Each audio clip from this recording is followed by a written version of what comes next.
창세기 3장 20절에서 24절 말씀입니다. 창세기 3장 20절에서 24절 말씀 한 절씩 교독하겠습니다.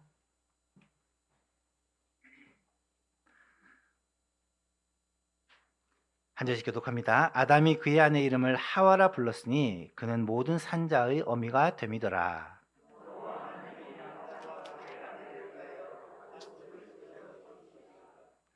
여호와 하나님이 이르시되 보라, 이 사람이 선악을 아는 일에 우리 중 하나같이 되었으니 그가 그의 손을 들어 생명나무 열매도 따먹고 영생할까 하노라 하시고,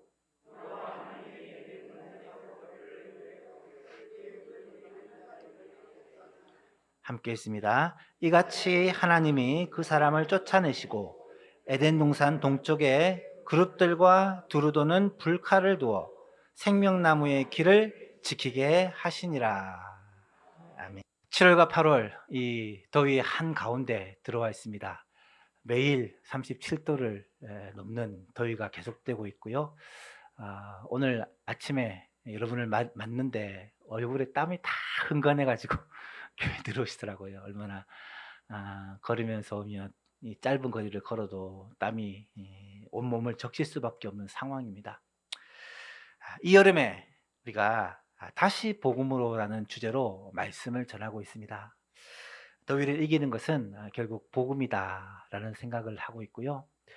이럴 때일수록 우리가 더 축 처질 게 아니라 열정을 가지고 하나님을 사랑하고 하나님의 말씀을 사모하고 복음으로 첫사랑을 회복하는 것이 우리에게 필요하다라는 생각으로 이 말씀을 전하게 되었습니다.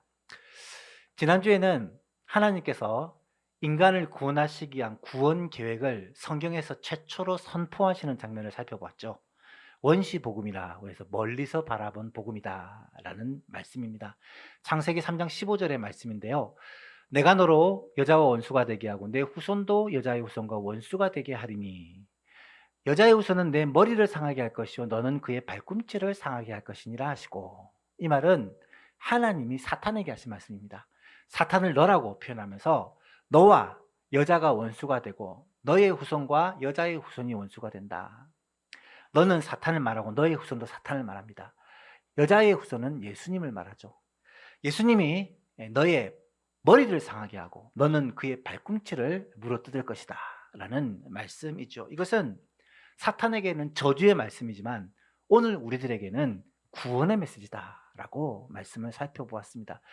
이 말씀을 통해 알 수 있는 세 가지를 우리가 살펴보았는데요. 하나님의 구원 계획은 그 시점이 인간이 타락한 직후라는 것입니다. 인간이 범죄하고 난 직후에 하나님은 구원 계획을 선포하십니다. 이 말은 이전부터 하나님이 구원을 계획하셨다라는 말로 태초부터 하나님의 구원을 계획하셨다는 의미일 것입니다. 두 번째로는 하나님의 구원 계획은 구원자, 메시아를 통해 이루기로 작정하신 것입니다. 여기서는 여자의 후손이라고 나타나는 이 메시아, 사탄의 머리를 부술 이 메시아가 우리가 기다리는 예수 그리스도다라는 것이고요. 마지막으로 하나님의 구원 계획은 십자가를 통해 이루어지기로 작정하셨다. 이 말은 사탄의 머리를 부수는 이 승리가 언제 이루어지느냐?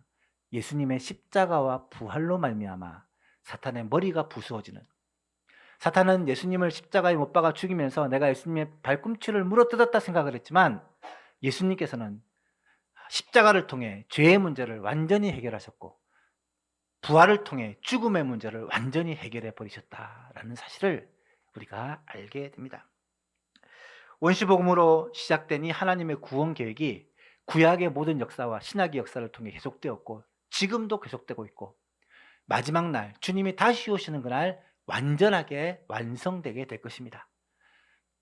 바라기는 우리의 소망교회 모든 성도님들은 하나님께서 우리에게 주신 유일한 구원의 길, 예수 그리스도, 원시 복음 때부터 선명하게 선포된 여자의 후손으로 오시는 그분, 사단의 머리를 부수실 그 승리자 예수님을 나의 구주로, 나의 주로 믿고 의지함으로 말미암아 이 위대한 승리를 우리의 삶에서 날마다 누리며 사실 수 있기를 주님의 이름으로 축복합니다. 창세기 3장은 성경 전체에서도 굉장히 중요합니다. 특별히 구속 역사에서 너무 중요합니다. 왜냐하면 창세기 3장을 잘 보시면 인류가 타락하는 장면이 나타나고요. 타락한 인류에게 하나님의 심판이 내리는 장면이 나타나고 하나님께서 타락한 인류를 구원할 구원 계획을 세우시는 장면이 나타납니다. 이 세 가지가 어쩌면 구속 역사에서 너무너무 중요한 이 세 가지가 한 장에 다 나타나 있어요. 하나님은 온 세상 만물을 하나님의 뜻대로 아름답게 창조하시고 특별히 사람은 다른 피조물과 다르게 만드셨습니다. 하나님의 형상을 따라 하나님의 모양대로 만드셔서 사람으로 하여금 하나님이 만드신 모든 피조물들을 다스리게 해 주셨습니다. 다스린다는 말은 개발도 하고 보존도 하는 것을 가리키는 거죠. 또 하나님은 사람이 행복하게 살 수 있도록 에덴의 동산을 창설하시고 아담과 하와를 그 동산에 놓아두십니다. 그래서 아담은 그 동산에서 하나님이 주신 모든 것을 누리며 또 하나님이 맡기신 사명들을 감당하며 행복하게 살았습니다.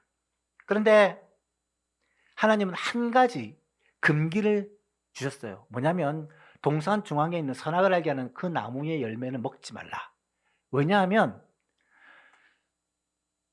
내가 이 땅 가운데서 모든 것을 할 수 있지만 너의 창조주, 너의 하나님이 계시다는 것을 잊어버리지 않게 하기 위해서 동산 중앙에 있는 나무의 이 실과만은 먹지 말라고 금령을 내린 것입니다. 그런데 사람이 그 금령을 깨뜨리고 맙니다. 물론 사탄이 뱀에게 들어와 미혹을 하죠. 하지만 사람이 그 미혹에 넘어가서 이 하나님이 금하신 이 열매를 따먹고 맙니다. 하와가 따먹고 남편에게도 주어 같이 죄를 범하게 되죠. 사람이 하나님의 명령을 거역하고 반역을 한 것입니다. 이 반역의 결과, 죄의 결과는 어떠했습니까? 첫 번째로 죄는 관계의 단절을 가져왔습니다. 관계의 단절. 죄로 말미암아 제일 먼저 관계가 단절된 것이 하나님과 사람 사이의 관계가 단절됩니다. 여러분, 죽음이라는 것은요, 성경에서 관계의 단절로 죽음을 설명합니다. 사람이 하나님과 관계가 끊어졌다는 말은 영적으로 죽었다는 말입니다. 물론 사람의 호흡이 있는 것은 영혼과 육체가 분리되는 것, 단절되는 것이 육체의 죽음입니다. 하지만 그 전에 범죄하는 그 즉시 사람이 하나님과의 관계가 끊어지므로 이미 영적으로는 죽은 존재가 되었다라는 사실이죠. 두 번째로 죄로 말미암아 사람들과의 관계도 무너집니다.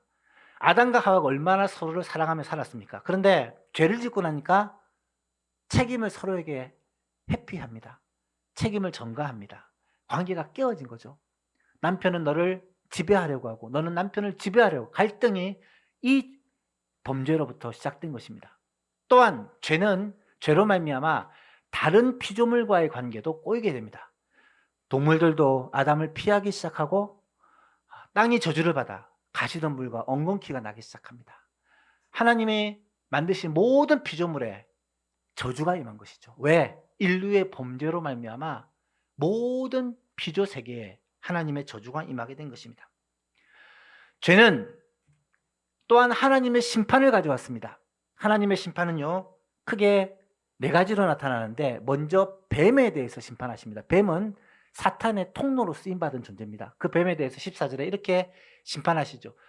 뱀에게 이르시기를 내가 이렇게 하였으니 내가 모든 가축과 들의 모든 짐승보다 더욱 저주를 받아 배로 다니고 살아있는 동안 흙을 먹을 것이다. 저주죠. 15절에 보면 사탄에 대한 저주가 나타납니다. 뱀 안에서 사람을 깨었던 그 사탄에 대해서 뭐라고 저주합니까? 내가 너로 여자와 원수가 되게 하고 내 후손도 여자의 후손과 원수가 되게 하리니 여자의 후손은 너의 머리를 상하게 할 것이고 너는 그의 발꿈치를 상하게 할 것이다. 이것은 뱀 안에 있는 사탄에게 저주하신 하나님의 심판과 저주이자 동시에 우리에게는 구속의 메시지다라고 지난 시간 살펴보았습니다. 그리고 여자에게 먼저 심판을 하십니다. 여자에게 말하기를 내가 네게 임신하는 고통을 크게 더하리니 내가 수고하고 자식을 낳을 것이며 너는 남편을 원하고 남편은 너를 다스릴 것이니라. 여러분, 임신하는 것, 아이를 생산하는 것은 너무나도 기쁘고 좋은 일입니다. 그것처럼 축복이 없어요. 그런데 그 기쁘고 즐거운 축복이 오히려 고통으로 변하게 된 거예요. 아이를 낳으면서 너무너무 고통스럽게 아이를 낳게 되는 이 저주가 임한 것입니다. 남자에게는 어떤 벌이 심판이 내립니까? 아담에게는 내 아내의 말을 듣고 내가 먹지 말라는 나무 열매를 먹었은즉 땅은 너로 말미암아 저주를 받고 너는 평생에 수고하여야 소산을 먹으리라. 여러분, 이 노동이라는 일이라는 것은 인류에게 있어서 가장 큰 축복이었습니다. 하나님이 만드신 자연 세계를 다스리고 보존하고 생육하고 번성하고 개발하고 개척하는 것은 사람에게 있어서 가장 큰 축복이요 하나님이 주신 능력이었어요. 근데 그 일이 어느 순간 고통이 되어버린 거예요. 수고하고 땀을 흘리며 일해야만 먹고 살 수 있는 이런 일이 벌어지게 된 것입니다. 결국 하나님이 주시는 모든 것을 누리며 살았던 인간이 이 세상 속에서 고통하며 살 수밖에 없게 되었다라는 말이죠. 하지만 그게 끝이 아닙니다. 그럼에도 불구하고 하나님께서는 범죄한 인간들에게 놀라운 은혜를 베풀어 주시는 장면이 나머지 3장에 또 나타납니다. 오늘은 이 부분을 좀 생각해 보면서 이 저주 가운데, 이 하나님의 심판 가운데 하나님의 어떤 은혜가 임했는지를, 놀라운 하나님의 은혜가 임했다는 사실을 꼭 깨닫게 되었으면 좋겠습니다. 첫 번째로는 우리가 어제 지난 시간에 살펴보았던 내용이죠. 인간이 범죄한 직후 하나님께서는 위대한 구원 계획을 시작을 선포하셨습니다. 원시복음을 했죠. 하나님은 인간이 범죄한 그 직후 인간을 구원하실 계획을 딱 세워놓으시고 그것을 잘 선포하십니다. 두 번째는 그게 끝이 아니라 여자에게는 하와라는 이름을 붙여주십니다. 오늘 본문 20절에 보니까 아담이 그의 아내의 이름을 하와라 불렀으니 그는 모든 산자의 어미가 됩니다라. 하와라는 뜻이 뭡니까? 산자의 어미, 모든 산자의 어머니라는 뜻입니다. 이 말은 하와에게서 앞으로 인류가 다 태어나게 될 것을 말하는 거예요. 모든 인류가 하와의 태에서 시작된다는 말입니다. 이 말은 많은 인류가 이 땅에 생겨날 것이고 여자의 후손에서 약속한 메시아가 태어나는 이 복의 통로로 너희가 쓰임받게 될 것이다라는 말입니다. 여러분 잘 생각해 보십시오. 하나님은 하나님의 명령을 거역하고 이 나무의 실과를 따먹으면 죽을 것이라고 말씀했는데 바로 하와가 죽지도 않습니다. 오히려 930년, 아담이 930년, 하와는 얼마나 살았는지 모르지만 비슷하게 살았겠죠. 오래 살면서 많은 자녀들을 낳았어요. 그리고 그 자녀들을 통해서 온 땅에 사람이 편만하게 됩니다. 그리고 결국 약속대로 메시아가 그 후손 가운데 나타나게 된다는 거예요. 여러분, 하나님은요 하와에게 만인의 어머니가 되는 복을 주신 거예요. 은혜입니다. 은혜. 만인이 하와로부터 이 세상에 태어나는 복을 주신 거예요. 저희 가족들이 종종 모입니다. 이제 아버지 생신 때 또 모이게 될 것 같은데 이 모이면 24명이 모여요. 아버지와 어머니 밑에 5남매, 부부가 10명, 그 밑에 자녀가 22명, 12명, 거기다가 손주가 2명, 이래가지고 24명이 모입니다. 얼마나 복된지 몰라요.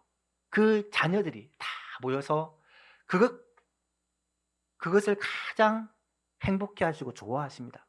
여러분, 우리에게 있어서 가장 복은요, 하나님의 자녀들이 이 땅 가운데 편만하고 복을 받는 것입니다. 그런데요, 하나님은 이 복을 영원한 복이라, 영생의 복이라고 말씀하세요. 십계명 가운데 2계명에 이런 말씀이 있습니다. 출애굽기 20장 6절에 나를 사랑하고 내 계명을 지키는 자에게는 천대까지 은혜를 베푸느니라. 여러분, 천대가요 얼마인 줄 아십니까? 보통 한 대를 평균 한 30년이라고 잡으면 천대는 3만 년이에요. 3만 년. 3만 년. 여러분, 아담부터 지금까지 인류 역사가 한 얼마 정도 되는 것 같아요? 보통 계산을 해보면 6,000년에서 7,000년 얘기를 합니다. 6,000년 정도의 역사라고 하는데 3만 년 동안 은혜를 베풀겠대요. 이 말은 무슨 말이에요? 영원토록 은혜를 베푸시겠다는 약속입니다. 어떤 사람에게요? 나를 사랑하고 내 계명을 지키는 자에게. 하나님은 지금도 그래요. 하나님을 사랑하고 하나님의 말씀을 순종하는 자에게 영원까지 은혜를 베푸십니다. 실제로 영생을 누리게 하시고 영원한 복을 받게 하신다는 거예요. 하나님은요 그런 하나님이세요. 영원하신 하나님입니다. 영생의 복을 주시는 하나님입니다. 인간은 기껏해야 70년, 80년, 많아야 100년 살지만 그 사이에 하나님을 사랑하고 하나님의 말씀을 순종하고 하나님을 기쁘시게 하려고 하는 우리들을 하나님께서는 영생으로 갚아준다는 거예요. 영원한 행복으로 갚아준다는 거예요. 하나님의 나라에서 영원히 사는 이 복으로 갚아주신다는 거예요. 얼마나 놀라운 은혜입니까? 아마 하와는 이 하나님의 저주 가운데서도 이 은혜에 감격했을 것입니다. 세 번째로 아담과 하와를 위해서 하나님은 가죽옷을 지어 입혀 주셨습니다. 21절에 보니까 여호와 하나님이 아담과 그의 아내를 위하여 가죽옷을 지어 입히시니라. 여러분, 아담과 하와가 죄를 범하고 나니까 자기가 벗은 것을 깨달았어요. 부끄러워서 수치를 가리려고 무엇으로 옷을 만듭니까? 그나마 이게 입이 넓적한 나무가 무화과나무 잎을 따가지고 엮어서 치마를 만들었대요. 그래서 이제 수치를 가린 거예요. 그런데 여러분, 이 무화과나무가 얼마나 갈까요? 나무에서 떨어진 이 무화과 잎은 며칠 못 갑니다. 금방 시들고 맙니다. 그러면 또 새로운 무화과 잎을 따서 또 치마를 만들어야 되겠죠. 아마 그것을 계속 반복해야 했을 것입니다. 그런데 하나님께서 이 모습을 보시고 가죽옷을 지어서 입혀주셨습니다. 여러분, 누가 만드느냐는 굉장히 중요합니다. 하나님이 만드실 거 얼마나 잘 만들었겠어요. 아마 딱 맞춤형으로 남자형 여자형 해서 만들어서 입혔을 것 같아요. 가죽옷을. 여러분, 가죽옷이 모양이 예쁘고 튼튼하고 편해서 대단한 걸까요? 그 뒤에 숨어있는 의미가 있습니다. 이 가죽옷을 만들기 위해서는 뭐가 필요해요? 짐승이 필요해요. 그리고 짐승이 죽임을 당해야 됩니다. 피를 흘려야 돼요. 가죽옷을 지어 입혔다는 말은 짐승을 희생하여 사람에게 옷을 지어 입혔다는 말입니다. 이것은 무엇을 보여주느냐? 대속의 죽음을 보여주는 것입니다. 대속의 죽음을 구약시대에서는 제사제도로 보여주신 거예요. 여러분, 사람이 죄를 지으면 어떻게 제사함을 받았습니까? 짐승을 끌고 가요. 소나 양이나 이런 짐승을, 염소나 이런 짐승을 끌고 와요. 그러면 그 짐승을 잡아 죽여서 그 짐승을 가지고 하나님께 제사를 드림으로 우리의 죄가 이 짐승에게 전가되어 용서를 받습니다. 왜냐하면 죄는 반드시 죽음으로, 피로써 용서함을 받기 때문에 그렇습니다. 이 대속의 죽음을 제사제도로 구약시대에 보여주셨어요. 실제로 4장을 보시면 가인과 아벨이 하나님께 예배를 드리는데, 가인은 자기가 거둔 소산으로 예배를 드리고 아벨은 어린 양의 첫 새끼와 기름으로 그렇게 하나님께 예배를 드립니다. 그때 하나님이 이 아벨의 제사를 흠령하셨어요. 왜? 희생제사기 때문에. 짐승을 잡아 드린 피의 제사, 희생제사기 때문에 하나님이 기뻐 받으신 거예요. 여러분, 이 제사제도는 결국은 무엇을 상징하는 것일까요? 예수 그리스도의 십자가 구속의 은혜를 상징하는 것입니다. 제사제도는 하나님의 어린 양으로 이 땅에 오셔서 우리를 위하여 친히 제물이 되신 예수님, 십자가에서 자기 자신을 내어주심으로 말미암아 우리를 대신해서 죽어주신 그 예수님의 대속의 죽으심을 상징하는 거예요. 이 대속의 죽으심을 저 멀리 창세기, 인간이 범죄한 그 직후 하나님은 가죽옷을 통하여 미리 보여주신 사건이다, 미리 예표하신 사건이다 라고 말할 수가 있는 거죠. 사랑하는 예수만 교신들 여러분, 이 놀라운 은혜는 우리에게 지금도 유효합니다. 지금도 누구든지 나를 위하여 대신 십자가에서 죽으신 예수님을 믿고 그 예수님을 바라보기만 하면 구원을 받고 죄 사함을 받고 구원을 받고 영생을 받고 하나님의 자녀가 되는 복을 허락해 주신다라는 거예요. 이 놀라운 것을 이 가죽옷을 통해서 미리 보여주신 거예요. 하나님은 지금도 우리 인생을 사랑하십니다. 지금도 하나님 모르는 사람은 자기가 무화과나무 잎을 가지고 치마를 만들어 입습니다. 우리의 힘으로, 우리의 능력으로 뭔가를 해보려고 발버둥을 치지만 아무런 도움이 되지를 못합니다. 하지만 우리를 위하여 대신 죽으신 예수 그리스도를 붙드는 자는 누구든지 예수 이름 믿으면 구원과 영생의 복을 누리게 된다라는 이 사실이 우리에게 진짜 복이라는 거예요. 복음이라는 거예요. 진짜 기쁜 소식이라는 사실입니다. 지금도 우리 인생의 무거움을 지고 방황하는 사람들, 어떻게 보면 무화과 잎으로 자신의 수치를 가려보려고, 자신의 어려움을 해결해보려고 발버둥 치는 안타까운 인생을 예수님은 안식으로 초대하고 계세요. 오늘 우리가 예배를 시작할 때 읽었던 말씀처럼 수고하고 무거운 짐진 자들아 다 내게로 오라. 내가 너희를 쉬게 하리라. 왜요? 예수님이 우리를 위하여 대속의 죽음을 죽어주시고 우리의 죄를 대신하여 예수님이 십자가에서 죽어주심으로 죄의 문제, 죽음의 문제를 깨끗이 해결해 주셨고 이 은혜를 오늘 우리에게 누리게 해주셨기 때문에 수고하고 무거운 모든 자들아 다 내게로 오라. 내가 너희를 쉬게 하리라 라고 초청하고 계십니다. 그러면 참된 안식과 참된 쉼을 누릴 수 있다. 예수 그리스도 안에서. 예수 그리스도 안에서 이 은혜를 누리며 이 참된 안식을 누리는 예소망의 모든 성도님들 되었으면 좋겠고요. 여러분의 가족, 친지, 이웃, 친구들 가운데서도 아직까지 인생의 짐을 자신이 지고 가는 사람들이 속히 예수님 앞에 나와 인생의 짐을 예수님께 맡기고 예수님의 그 대속의 죽으심에 대속의 은혜로 말미암아 정말 구원과 영생의 복, 예수 그리스도의 이 의를 옷 입고 하나님 앞에 담대히 나가는 놀라운 은혜가 있기를 우리 주 예수 그리스도 이름으로 축복합니다. 마지막으로 에덴 동산에서 내쫓아서 생명나무의 열매를 먹지 못하게 해주셨습니다. 이게 왜 은혜냐? 여러분 이것도 잘 생각해 보면 하나님의 은혜입니다. 22절 이하를 보십시오. 여호와 하나님이 이르시되 보라 이 사람이 선악을 하는 일에 우리 중 하나와 같이 되었으니 그가 그의 손을 들어 생명나무 열매도 따먹고 영생할까 하노라 하시고. 여러분 22절을 잘 보시면 혹시나 착각할 수 있어요. 하나님이 이 선악을 알게 하는 나무의 열매를 따먹지 말라. 먹으면 죽으리라고 말했어요. 그런데 뱀은 뭐라고 말합니까? 뱀 안에 있는 사탄은 안 죽는다. 안 죽는다. 오히려 그거 먹으면 눈이 밝아져서 하나님처럼 된다. 그렇게 얘기하잖아요. 창세기 3장 4절에 보니까 다음 띄워주세요. 4절에 보니까 뱀이 여자에게 이르되 너희가 결코 죽지 아니하니라. 너희가 그것을 먹는 날에는 너희 눈이 밝아져서 하나님과 같이 되어 선악을 알 줄을 하나님이 아시기 때문이다. 이러면서 여자를 꼬드기잖아요. 결과만 보면 사탄의 말이 맞아요? 하나님 말이 맞아요? 애매해가지고 사탄의 말이 맞는 것 같네.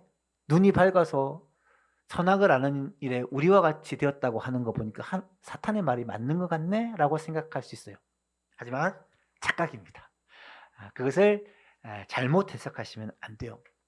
여러분 죄를 범했더니 하나님 말씀대로 죽는 게 아니라 사탄의 말처럼 정말 눈이 밝아져서 선악을 알게 되었다라고 생각하시면 안 됩니다.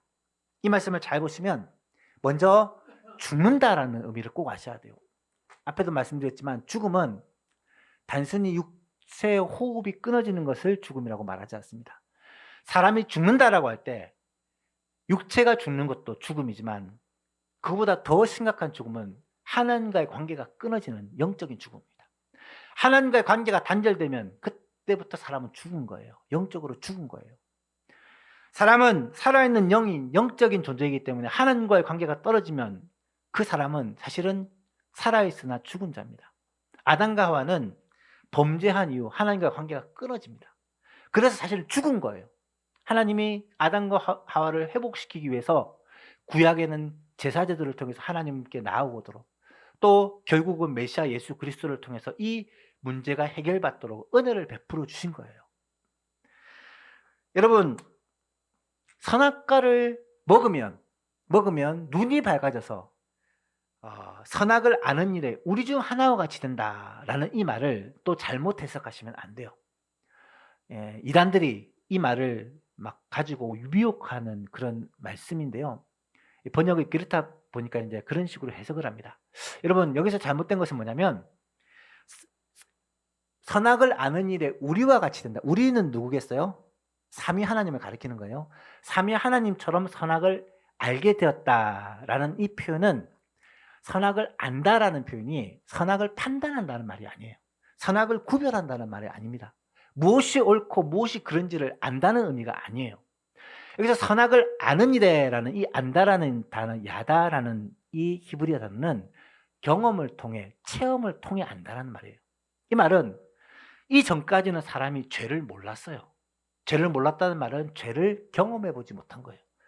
악이 무엇이고 죄가 무엇인지 생각하지도 못했다는 거예요. 그런데 죄를 짓고 나니까 그때부터 사람은 죄에 대해서 알게 된 거예요. 생각하게 된 거예요. 그리고 죄를 체험하게 된 거예요. 그때부터 끊임없이 죄를 짓는 죄인이 되어버린 거예요. 지난 시간에도 우리가 원죄라는 것에 대해서 말씀을 드렸는데요. 한번 타락한 인간은 그 뒤에 모든 일들이 죄를 짓고 사는 삶이 되어버린 겁니다. 보십시오. 아담의 아들 가인이요. 동생의 예배는 받으시고 자기의 예배는 받으시지 않으니까 동생 아벨을 돌로 쳐서 죽이잖아요. 그 전에는 상상하지도 못했던 일이에요. 죄를 짓게 된 겁니다. 라멕이요. 내가 소년을 죽였다. 그 일로 말미암아 나에게 벌이 내릴진데 가인을 위해서는 벌이 7배인데 나를 위해서 77배라고 살인을 자랑하고 다니잖아요. 이 죄가 관영하게 된 거예요. 여러분, 노아 시대는 죄가 얼마나 관영인 줄 아십니까? 창세기 6장에 보면 하나님이 세상을 심판하실 때 이런 말씀을 하세요. 여호와께서 사람의 죄악이 세상에 가득함과 그의 마음으로 생각하는 모든 계획이 항상 악할 뿐임을 보시고 땅 위에 사람 지으셨음을 한탄하셨다. 여러분, 사람이요, 죄악이 세상에 가득하고 마음으로 생각하는 모든 것이 항상 악하게 되었어요. 악이 완전히 사람을 지배하고 다스리는 모습을 보게 됩니다. 왜 이렇게 되었을까요? 선악을 알게 되었기 때문이에요. 악을 알게 되었기 때문입니다. 그전에는 하나님이 만드신 아름다운 모습으로 죄에 대해서, 악에 대해서 생각지도 않고 행하지도 않았지만 타락한 이후 사람은 항상 악한 방향으로, 악의 경향성이라고 표현하거든요. 악한 경향성으로 계속해서 나아가게 돼요. 이게 죄성이라고 하는, 원죄라고 부르는 죄성이라는 거예요. 사랑하는 예수만 계신 여러분, 만약에 하나님이 사람을 그대로 놔두었다면 사람은 그 악한 마음을 가지고 내가 영생을 얻어야지 하면서 생명나무의 실과를 따서 먹었을 거예요. 한번 생각해 보세요. 악한 인간이 생명나무의 실과를 먹고 영생을 얻었다. 그게 복일까요? 저주일까요? 저주입니다. 저주. 여러분 생각해 보세요. 악을 행한 인간이 죄로 말미암아 하나님의 심판을 받고 수고하고 근심하고 방황하고 고통하며 이 땅에서 영원히 산다. 그게 저주입니다. 저주. 지옥이 뭔지 아세요? 고통당하며 영원히 사는 건 지옥이래요. 이 땅이 지옥이 되고 맙니다. 따라서 하나님은 이런 비극을 막기 위해서 사람을 에덴 동산에서 내어 쫓으시고 생명나무의 길을 두루도는 천사들과 불칼을 두어 막으셨던 거예요. 왜요? 인류를 하나님께서 보존하기 위해서. 그리고 그 죽음의 문제를 하나님이 해결하기 위해서 친히 이 땅에 하나님의 독생자 예수님을 보내셔서 죄의 문제와 더불어 죽음의 문제를 해결하시고 영생을 우리에게 선물로 주셨다는 사실입니다. 여러분, 창세기 3장을 잘 보시면요, 인간이 타락하고 하나님이 심판하시지만 그 가운데 하나님의 은혜가 곳곳에 숨어져 있습니다. 네 가지를 살펴보았는데요. 첫 번째로 인간이 범죄한 직후 하나님의 위대한 구원 계획이 선포되었고요. 그리고 여자에게는 하와라는 이름이 붙여서 모든 산자들의 어머니가 되는 복을 주셨고요. 아담과 하와를 위해서 가죽옷을 지어 입으심으로 대속의 죽음, 예수 그리스도를 예표로 보여주셨고요. 또한 나아가 에덴 동산에서 내쫓아서 이 생명나무의 길을 막아 사람이 이 죄악된 세상 가운데 영생을 얻지 못하도록 하나님께서 배려를 해주셨다라는 말씀이에요. 지금도 마찬가지입니다. 이 하나님의 은혜는요, 끊임없이 우리에게 부어주고 있어요. 우리가 하루를 살고 일주일을 살고 한 달을 살아보고 돌아보면요, 하나님의 은혜가 아닌 것이 없습니다. 우리는 어리석게도 눈앞에 보이는 현실과 상황 때문에 하나님이 살아계신가, 하나님이 내 편이신가, 하나님 내 기도를 들으시는가 착각할 때가 많지만 하나님의 은혜는 지금도 우리의 삶에 함께 하시고 계시다는 사실이에요. 아담과 하와에게 이 은혜를 베푸셨던 하나님, 지금도 우리에게 은혜를 베푸시고 우리를 가장 좋은 길, 하나님이 인도하시는 가장 아름다운 길로 인도하신다는 사실을 꼭 붙들고 그 은혜를 잊지 않고 감사하며 찬송하며 살아가는 예소망 모든 가족들이 될 수 있기를 주님의 이름으로 축복합니다.